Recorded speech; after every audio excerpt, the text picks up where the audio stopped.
Au nom du Père et du Fils et du Saint-Esprit. Amen.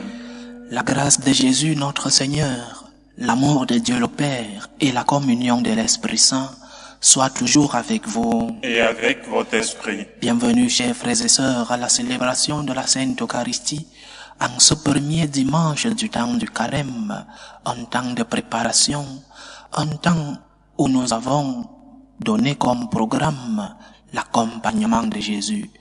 Allons nous aussi mourir avec lui, allons l'accompagner dans ces moments difficiles, allons accompagner le Christ. Et l'évangile d'aujourd'hui nous parle déjà de la conversion de cœur. Changer notre regard, notre vision dans la relation que nous avons avec Dieu. Préparons-nous à célébrer dignement le mystère de l'Eucharistie en présentant au Seigneur nos humbles prières, en lui présentant nos projets, lui présenter nos souffrances, mais aussi à lui demander pardon pour toutes les fois que nous sommes tombés, pour toutes les fois dues à notre faiblesse où nous nous sommes éloignés de lui. Intention de messe de ce dimanche. Maxime Amouda demande au Seigneur le repos éternel de l'âme de son frère Marius Bedaouna, décédé il y a 4 ans. Que Dieu lui pardonne tous ses péchés et lui accorde le repos éternel. Demandons au Seigneur, demandons pardon à Dieu pour tous nos péchés. Je confesse à Dieu Tout-Puissant, je reconnais devant vous, frères et sœurs, que j'ai péché en pensée, en parole, par action et par omission. Oui, j'ai vraiment péché. C'est pourquoi je supplie la bienheureuse Vierge Marie, les anges et tous les saints, et vous aussi, frères et sœurs, de prier pour moi le Seigneur notre Dieu. Que Dieu Tout-Puissant nous fasse miséricorde, qu'il nous pardonne nos péchés et nous conduise à la vie éternelle. Amen. Seigneur, prends pitié. Seigneur, prends pitié. Ô Christ, prends pitié. Ô Christ, prends pitié. Seigneur, prends pitié. Seigneur, prends pitié. C'est le temps de Carême. Nous ne prions pas le Gloria. Prions le Seigneur. Accorde-nous, Dieu Tout-Puissant, tout au long de ce Carême, de progresser dans la connaissance de Jésus-Christ et de nous ouvrir à sa lumière par une vie de plus en plus fidèle. Lui qui vit et règne avec toi dans l'unité du Saint-Esprit, Dieu, pour les siècles des siècles. Amen. Lecture du livre de la Genèse. Dieu dit à Noé et à ses fils, « Voici que moi j'établis mon alliance avec vous, avec votre descendance après vous, et avec tous les êtres vivants qui sont avec vous. Les oiseaux, le bétail, tous les bêtes de la terre, tout ce qui est sorti de l'arche. Oui, j'établis mon alliance avec vous. Aucun être de chair ne sera plus détruit par les eaux du déluge. Il n'y aura plus de déluge pour ravager la terre. Dieu dit encore, « Voici le signe de l'alliance que j'établis entre moi et vous, et avec tous les êtres vivants qui sont avec vous, pour les générations à jamais. Je mets mon arc au milieu des nuages, pour qu'il soit le signe de l'alliance entre moi et la terre. Lorsque je rassemblerai les nuages au-dessus de la terre, et que l'arc apparaîtra au milieu des nuages, je me souviendrai de mon alliance qui est entre moi et vous et tous les êtres vivants. Les eaux ne se changeront plus en déluge pour détruire tout être de chair. » Parole du Seigneur. Nous rendons grâce à Dieu. Tes chemins, Seigneur, sont amour et vérité pour qui garde ton alliance. Tes chemins, Seigneur, sont amour et vérité pour qui garde ton alliance. Seigneur, enseigne-moi tes voies, fais-moi connaître ta route. Dirige-moi par ta vérité, enseigne-moi, car tu es le Dieu qui me sauve. Tes chemins, Seigneur, sont amour et vérité pour qui garde ton alliance. Rappelle-toi, Seigneur, ta tendresse, ton amour qui est... Rappelle-toi, Seigneur, ta tendresse, ton amour qui est de toujours. Dans ton amour, ne m'oublie pas, en raison de ta bonté, Seigneur. Tes chemins, Seigneur, sont amour et vérité pour qui garde ton alliance. Il est droit, il est bon le Seigneur, lui qui montre aux pécheurs le chemin. Sa justice dirige les humbles, il enseigne aux humbles son chemin. Tes chemins, Seigneur, sont amour et vérité pour qui garde ton alliance. Deuxième lecture. Lecture de la première lettre de Saint Pierre apôtre.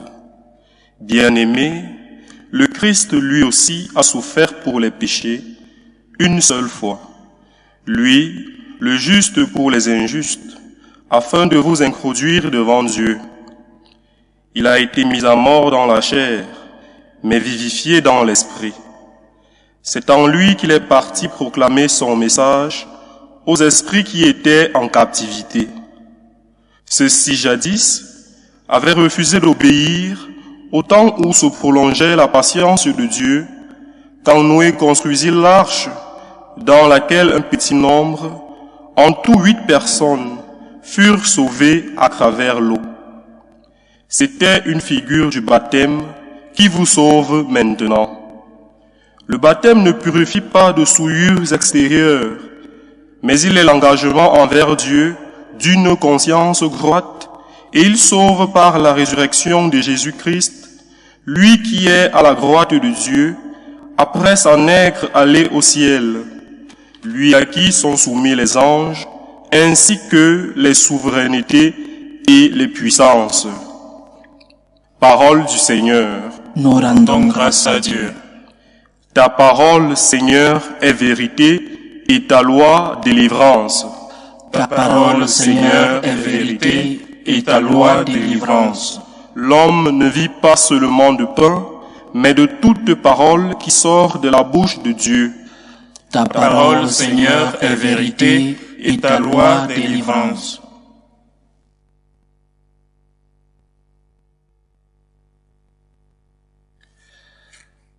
Le Seigneur soit avec vous. Et avec votre esprit. Évangile de Jésus-Christ selon saint Marc. Gloire à toi, Seigneur.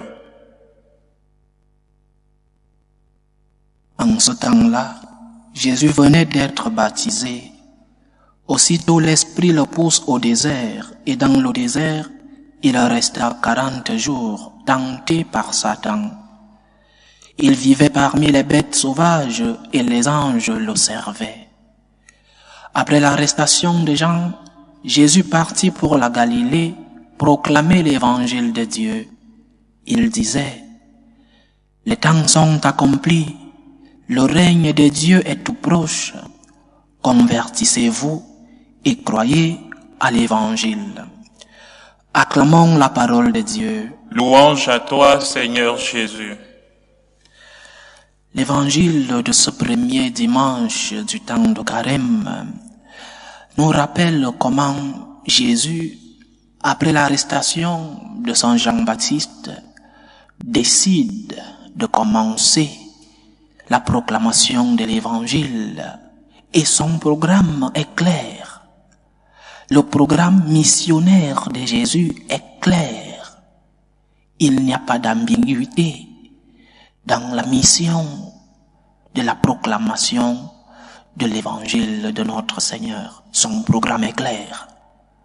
Convertissez-vous et croyez à l'évangile. Rien de plus clair. Convertissez-vous et croyez à l'évangile. Ce qui devient compliqué, c'est qu'est-ce que nous mettons dans conversion? Quel est le contenu que nous mettons dans ce concept de conversion? Et quel est le contenu que nous mettons dans la foi en l'évangile? Quel est le contenu? Les évangiles nous racontent comment, à l'époque de Jésus, le peuple était en attente de la venue d'un Messie. Le Messie devait arriver Donc, c'était un peuple, une société religieuse, une société qui croyait en la promesse de Dieu. Yahvé avait promis envoyer un Messie à son peuple.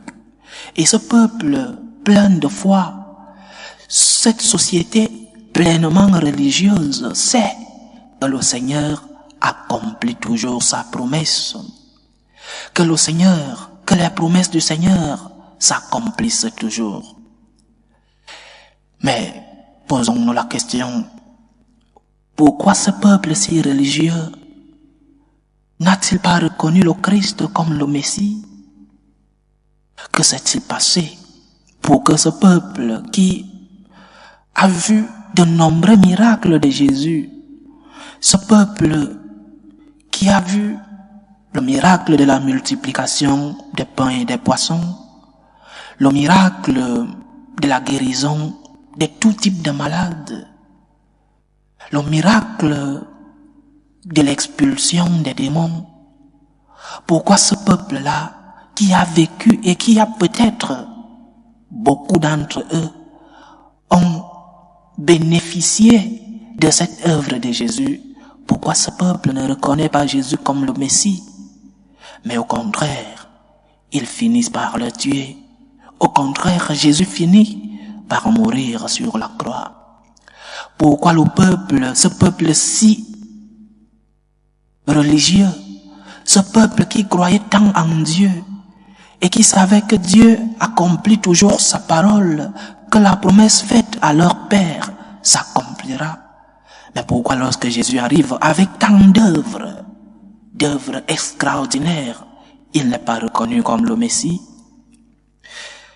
Ce qui s'est passé, c'est que le Christ n'est pas venu prêcher ce qu'ils attendaient.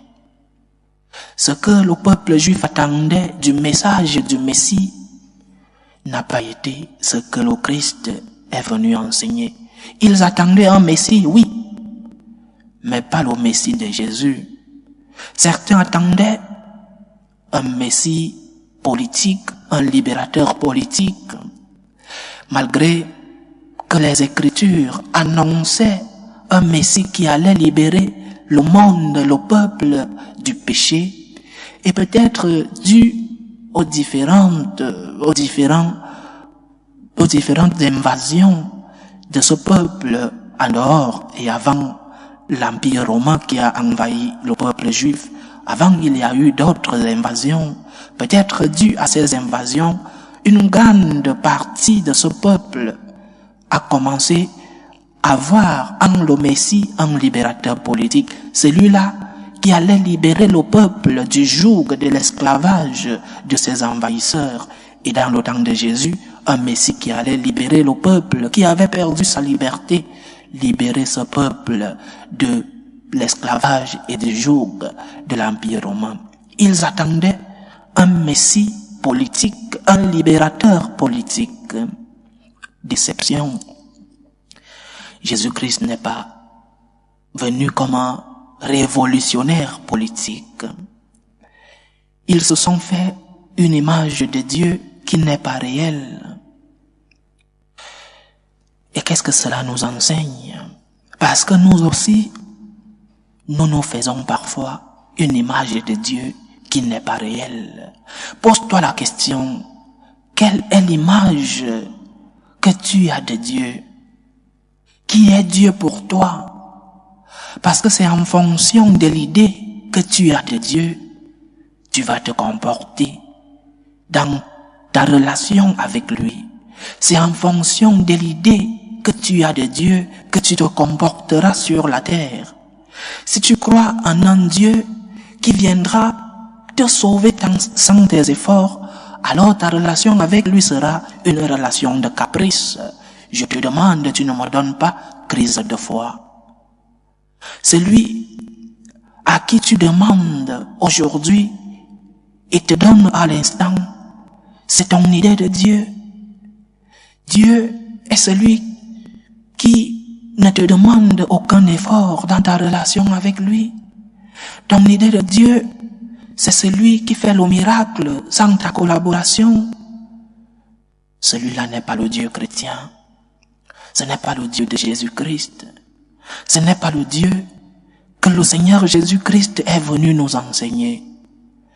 Le Dieu chrétien, c'est un Dieu qui te demande, malgré sa divinité et sa toute-puissance, il te demande tes efforts. Il te demande ta collaboration. Il te demande un peu de tes sacrifices. Tu ne peux pas croire en un Dieu qui ne te demande rien. Tu dois payer le prix de ta relation avec Dieu. Et le prix de ta relation avec Dieu est simple, l'amour. Tu dois aimer Dieu en premier. Aimer Dieu en premier. La religion chrétienne, la foi que le Christ est venu nous enseigner n'est pas un accomplissement de certaines normes aussi, mais pas seulement. La foi que le Seigneur est venu nous enseigner, c'est d'avoir une relation d'intimité avec le Seigneur, une relation d'amitié avec le Seigneur, une relation où le Seigneur occupe la première place dans ta vie et une relation où, par amour pour Dieu, tu t'occupes de ton prochain. Et c'est en cela que consiste la conversion. La conversion, c'est d'abord revoir quelle est la place que Dieu occupe dans ta vie. Qui est Dieu dans ta vie? Quelle est la place que le Seigneur occupe dans ta vie? Pose-toi cette question en ce dimanche. La conversion commence par là, le type de relation que tu as avec Dieu. Si Dieu occupe les miettes de ton temps, alors ce n'est pas le Dieu chrétien. Pose-toi encore beaucoup de questions.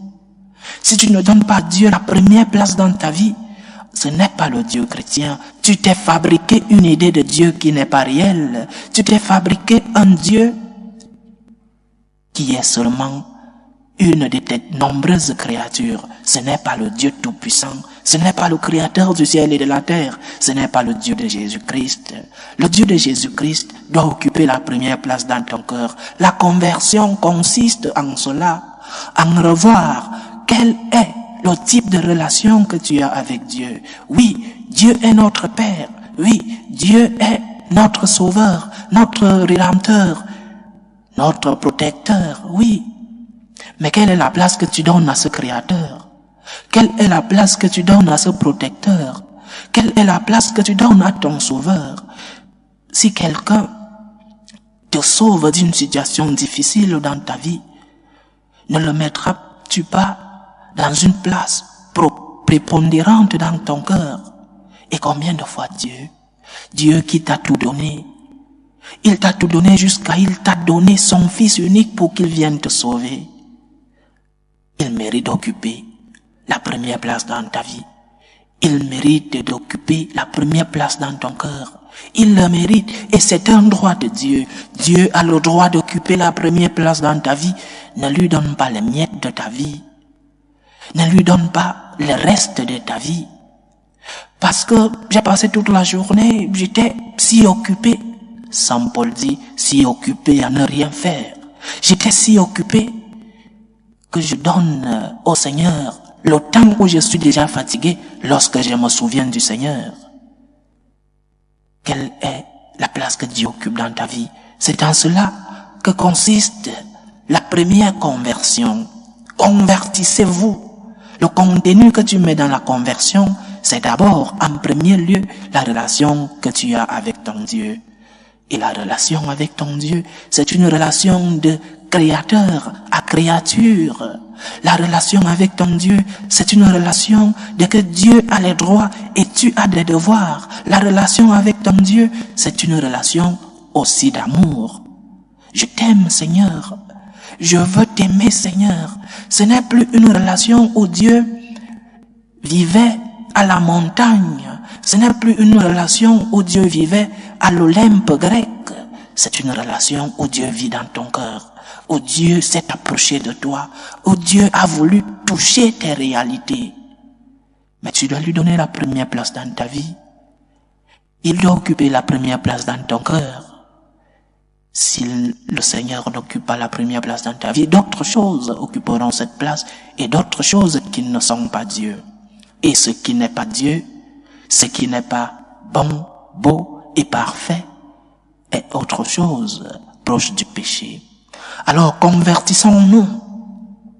Donnons à Dieu la place qu'il mérite dans nos vies, c'est-à-dire la première place. Abandonnons-nous en Dieu. Il est notre sauveur. Il est venu pour nous libérer du péché. Il est venu pour nous éloigner de l'esclavage dont nous a mis le malin, le diable. Mets Dieu à la première place de ta vie et tu vivras cette transformation. Mets Dieu à la première place de ta vie et tu vivras cette purification. Mets Dieu à la première place de ta vie et ta conversion sera parfaite. Alors, en ces temps de carême, chers frères et sœurs, et surtout en ce dimanche, demandons-nous, faisons une introspection. Quelle est la place que Dieu occupe dans ma vie? Est-ce que je donne à Dieu la place qu'il doit occuper dans ma vie? Est-ce que je sais que Dieu est le Tout-Puissant, mon Créateur, et que j'ai des obligations et qu'il a des droits dans ma vie? Est-ce que je me considère comme le centre, alors que c'est Dieu qui doit occuper le centre de ma vie? Lorsque nous aurons des réponses sincères, des réponses honnêtes à ces questions, ce sera le début de notre conversion. Que le Seigneur nous aide. Loué soit Jésus-Christ. À jamais. Professons tous ensemble notre foi. Je crois en Dieu le Père Tout-Puissant, Créateur du ciel et de la terre, et en Jésus-Christ, son Fils unique, notre Seigneur, qui a été conçu du Saint-Esprit, est né de la Vierge Marie, a souffert sous Ponce Pilate, a été crucifié, est mort et a été enseveli, est descendu aux enfers, le troisième jour est ressuscité des morts, est monté aux cieux, est assis à la droite de Dieu le Père Tout-Puissant, d'où il viendra juger les vivants et les morts. Je crois en l'Esprit Saint, à la Sainte Église catholique, à la communion des saints, à la rémission des péchés, à la résurrection de la chair et à la vie éternelle. Amen. Présentons nos humbles supplications vers Dieu le Père Tout-Puissant. Il veut que tout le monde soit sauvé. Il veut que tous les hommes soient sauvés et parviennent à la connaissance de la vérité. Prions pour la Sainte Église, notre chère Église. Prions pour le pape, pour les évêques et les prêtres. Prions pour nos pasteurs, pour qu'ils puissent transmettre fidèlement le message de notre Seigneur Jésus-Christ. Prions le Seigneur. Seigneur, écoute et prends pitié. Prions le Seigneur pour la paix dans le monde, pour la paix dans nos familles. Prions pour la paix dans ces pays qui vivent des tensions sécuritaires et politiques. Prions pour que le Seigneur mette de la paix dans les cœurs de ceux-là qui sont en conflit, pour que lui-même, qui est le Dieu de la paix, puisse régner dans nos familles, dans nos pays. Prions le Seigneur. Seigneur, écoute et prends pitié. Prions le Seigneur pour les vocations dans la vie consacrée et dans la vie sacerdotale, pour que lui, qui est le maître de la moisson, envoie des ouvriers fidèles dans sa vigne. Prions le Seigneur. Seigneur, écoute et prends pitié. Prions le Seigneur pour tous ceux qui vivent des moments de détresse, surtout pour les malades de nos familles, mais aussi pour tous ceux qui prennent soin de ces malades, pour toutes ces personnes, ces malades qui nous demandent des prières. Demandons au Seigneur, lui qui est le Dieu de la santé, le Dieu de la guérison, qu'il puisse, par sa main puissante, guérir ces malades. Prions le Seigneur. Seigneur, écoute et prends pitié. Pour nous tous ici rassemblés, pour toutes nos intentions de prière, pour la réalisation de nos projets, pour que le Seigneur occupe la première place dans nos vies, prions le Seigneur. Seigneur, écoute et prends pitié. Que ta parole, Seigneur, transforme nos vies, que ta lumière nous éclaire sur le chemin du bien, que ta main puissante nous protège contre l'ennemi, que ton sang versé sur la croix nous guérisse de nos maladies spirituelles et corporelles. Aide-nous, Seigneur, dans notre processus de conversion. Aide-nous, Seigneur, à te mettre à la place que tu mérites dans nos vies. Toi qui vis et règnes pour les siècles des siècles. Amen.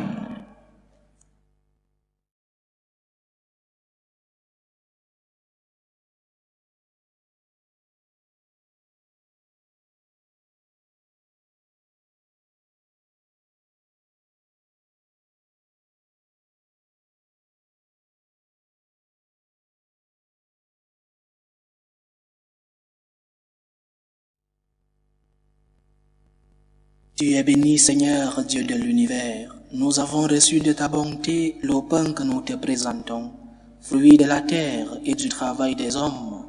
Il deviendra pour nous le pain de la vie. Béni soit Dieu, maintenant et toujours. Tu es béni, Seigneur, Dieu de l'univers. Nous avons reçu de ta bonté le vin que nous te présentons, fruit de la vigne et du travail des hommes. Il deviendra pour nous le vin du royaume éternel. Béni soit Dieu, maintenant et toujours.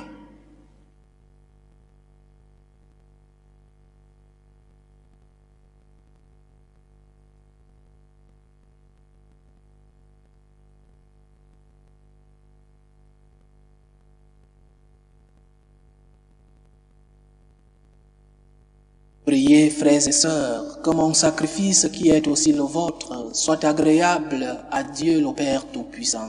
Que le Seigneur reçoive de vos mains ce sacrifice à la louange et à la gloire de son nom, pour notre bien et celui de toute l'Église.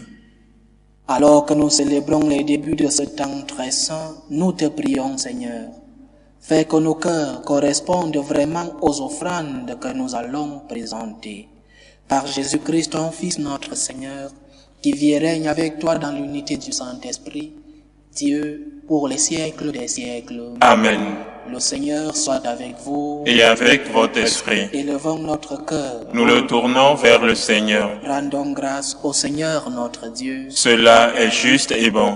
Vraiment, il est juste et bon pour ta gloire et notre salut, de t'offrir notre action de grâce toujours et en tout lieu. Seigneur, Père très saint, Dieu éternel et tout-puissant, par le Christ notre Seigneur. En jeûnant 40 jours au désert, il consacrait le temps du carême.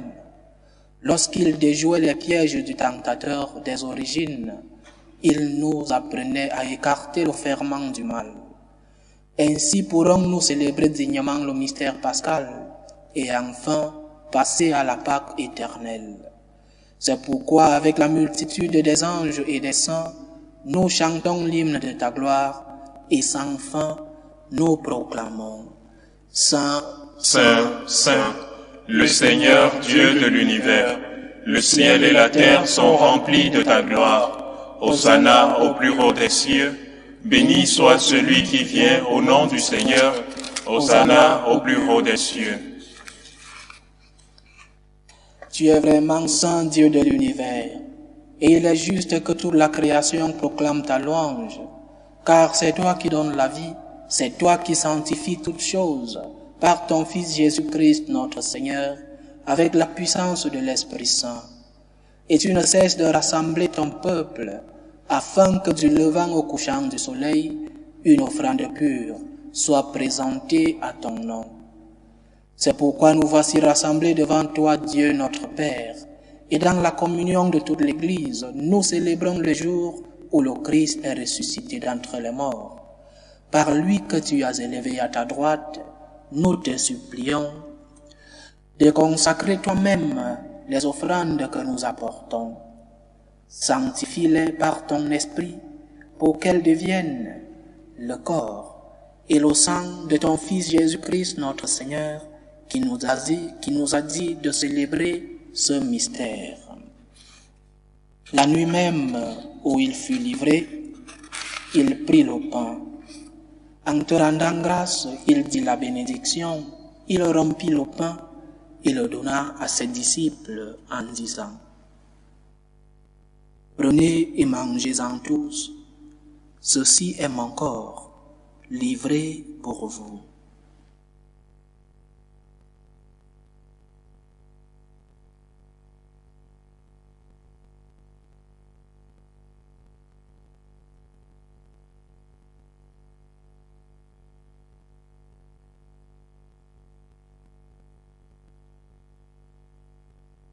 De même, après le repas, il prit la coupe. En te rendant grâce, il dit la bénédiction et donna la coupe à ses disciples en disant: Prenez et buvez-en tous, car ceci est la coupe de mon sang, le sang de l'alliance nouvelle et éternelle, qui sera versé pour vous et pour la multitude en rémission des péchés. Vous verrez cela en mémoire de moi.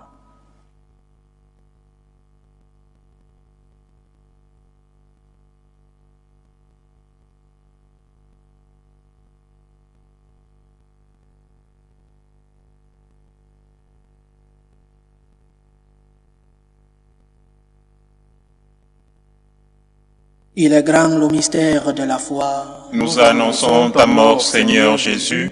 Nous proclamons ta résurrection. Nous attendons ta venue dans la gloire. En faisant ainsi mémoire de ton Fils, de sa passion qui nous sauve, de sa glorieuse résurrection et de son ascension dans le ciel, alors que nous attendons son dernier avènement, nous t'offrons, Seigneur, en action de grâce, ce sacrifice vivant et saint. Regarde, nous t'en prions, l'oblation de ton Église, et daigne y reconnaître ton Fils, qui selon ta volonté s'est offert en sacrifice pour nous réconcilier avec toi. Quand nous serons nourris de son corps et de son sang et remplis de l'Esprit Saint, accorde-nous d'être un seul corps et un seul esprit dans le Christ.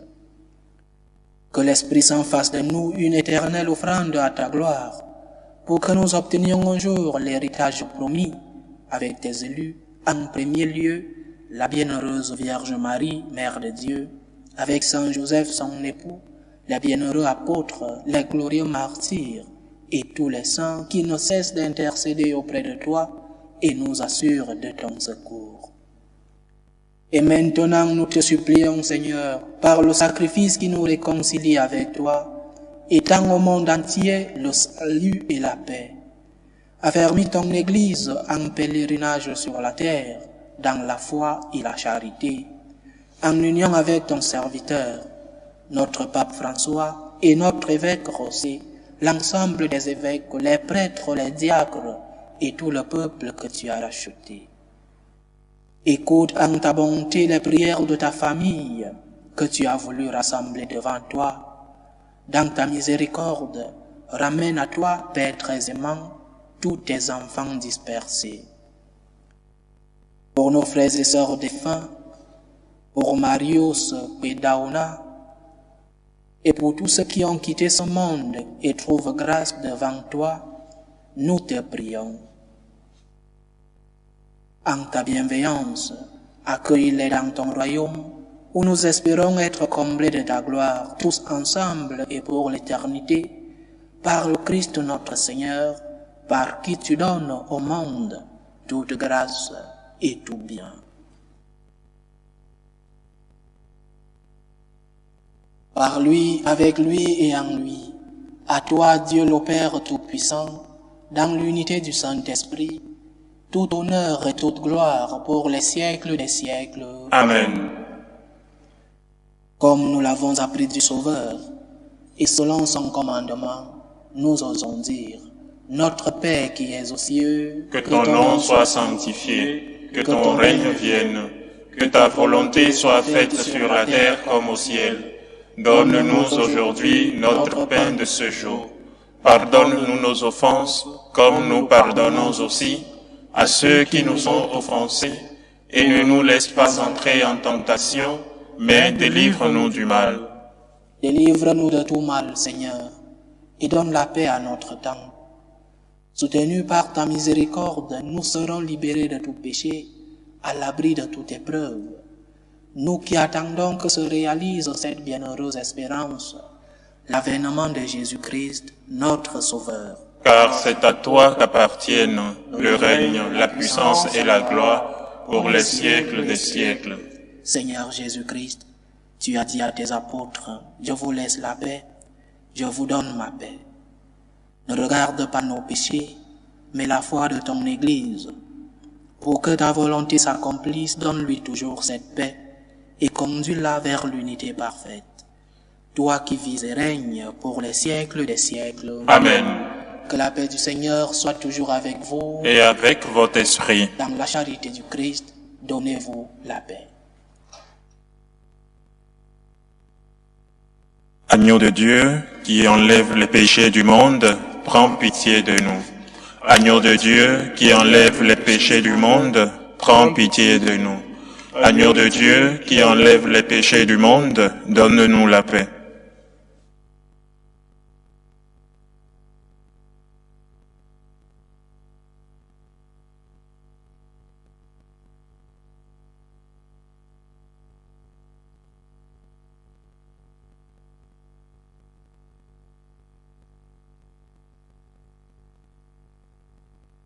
Voici l'agneau de Dieu. Voici celui qui enlève les péchés du monde. Heureux les invités au repas des noces de l'agneau. Seigneur, je ne suis pas digne de te recevoir, mais dis seulement une parole et je serai guéri. Que le corps et le sang du Christ nous gardent pour la vie éternelle. Amen.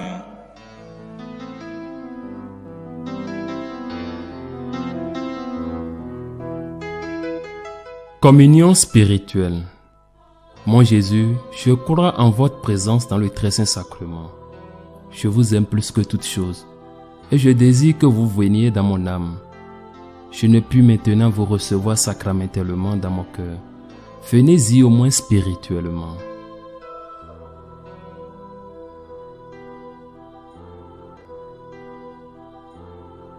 Je vous embrasse comme si vous étiez déjà venu, et je m'unis à vous tout entier. Ne permettez pas que j'aie jamais le malheur de me séparer de vous. Amen.